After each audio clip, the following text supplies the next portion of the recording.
this kind of report got me thinking about who on the Raptors has the most trade value and sort of building backwards from there. Because I think a large part of like, if you do want to move OG and stuff like that, it's really a discussion of his trade value. And, we saw like what, number 7 and, Josh Hart and this kind of stuff. Like, okay, that's kind of interesting to me. But I was thinking about like which guys on the team has the most trade value, which is kind of what I wanted to talk to you about. So I'll start with you on this one.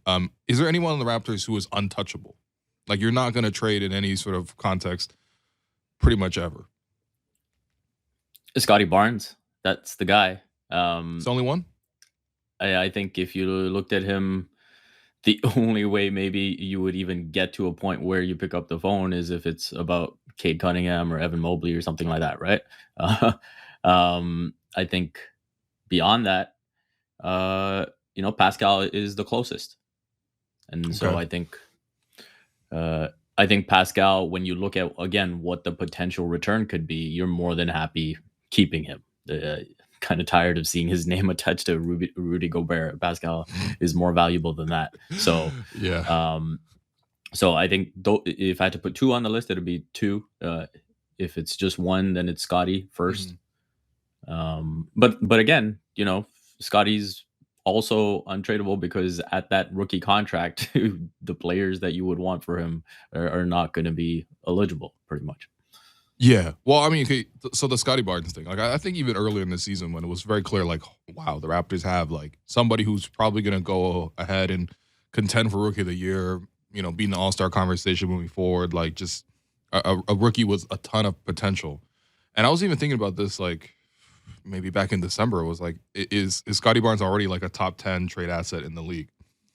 Because I think when you're thinking about like, not just like because a top 10 trade asset is not necessarily a top 10 players in the NBA, right? Like, Right. this is totally different. The reason why, well, part of the reason why Scotty is so valuable is because of the fact that he's already shown so much potential. You have him under contract for at least 3 more years, and then afterwards you get to sign him in restricted free agency, likely to a long-term deal after that. So you might be looking at another runway of 7 more years with a guy like this, right, who has star potential. So that's why I think when you're thinking about untouchable, I completely agree with you. I think the second category I kind of have is sort of like core pieces. Like if you have these guys on your team, you have a direction, you have an identity. And if you move one of those guys, or if you move away from these players in this category of just like core pieces, you're essentially pivoting to a rebuild, or you really are going for like some sort of like Kawhi Leonard style, like we're going all in and we got to win the chip right now. And so for me, this category of core pieces, I'm assuming you got Pascal in this one. I have Pascal in this one as well. Is there anyone else in this category that you would have? In terms of the core, right now, obviously, everyone includes Fred VanVleet and OG Anunoby in that as well. But I think those are the ones where you start to say, okay, what is actually on the table? So, yeah, I guess it depends on how you're defining the core, because technically, when you're looking at how the Raptors want to build for the future, you would say that OG Anunoby is a bigger piece to that puzzle than Fred VanVleet. Okay. Interesting. Well, what makes you say that, though? The length, the switchability, the 3-point shooting. I think there's more to be gained there. I think his game is also more playoff proof, if that makes sense. I think with Fred VanVleet, I think the size is an issue. I think, he's had issues in the past with that, going up against length. And obviously this postseason injuries had a lot to do with it.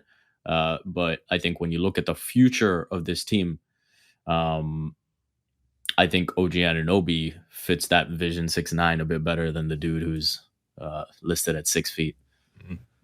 Yeah. Well, I mean, look, I think that's all fair. That's all true. But I mean, in terms of like a diversity of skill sets and everything like that, I mean, the fact that Fred can shoot so well, and I saw some graphics that sort of came out about sort of like 3-point shooting efficiency on catch and shoots, charted against 3-point efficiency on pull up threes, right? Yep.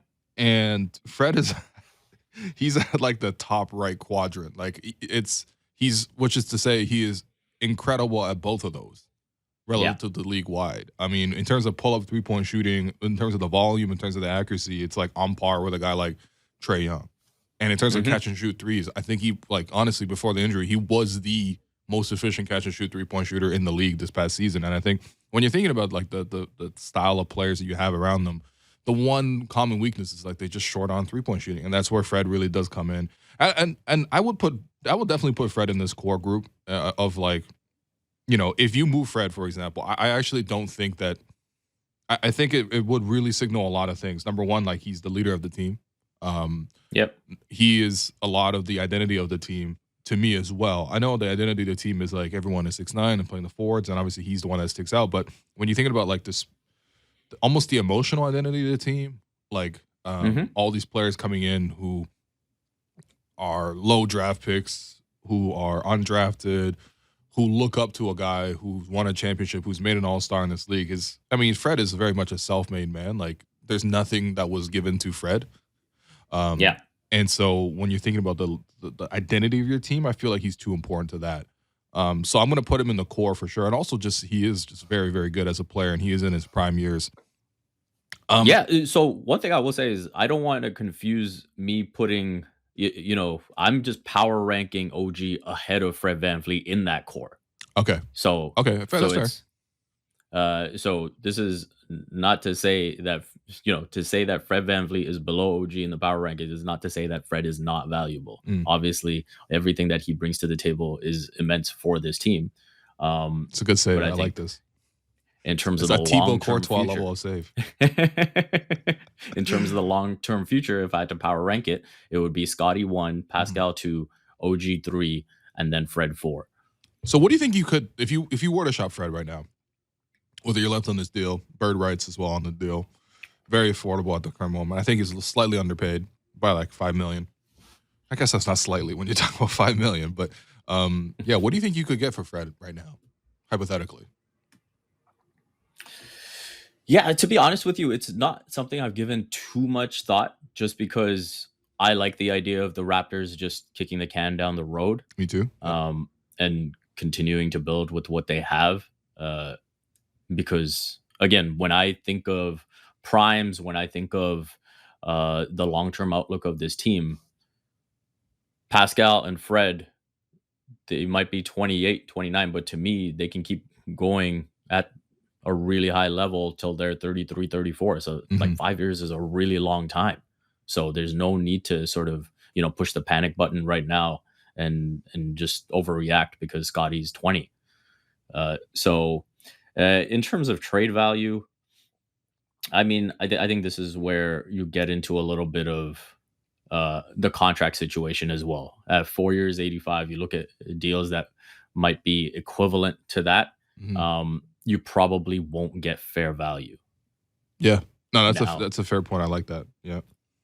and that's where I think it becomes more about role going forward with this team, where Mhm. you want to see the ball more in Scotty's hands, you want to see the ball more in Pascal's hands, and Fred, I think, would be happier and more effective playing off ball, and getting those catch and shoot opportunities, a bit more like what we saw in the championship season. Mhm.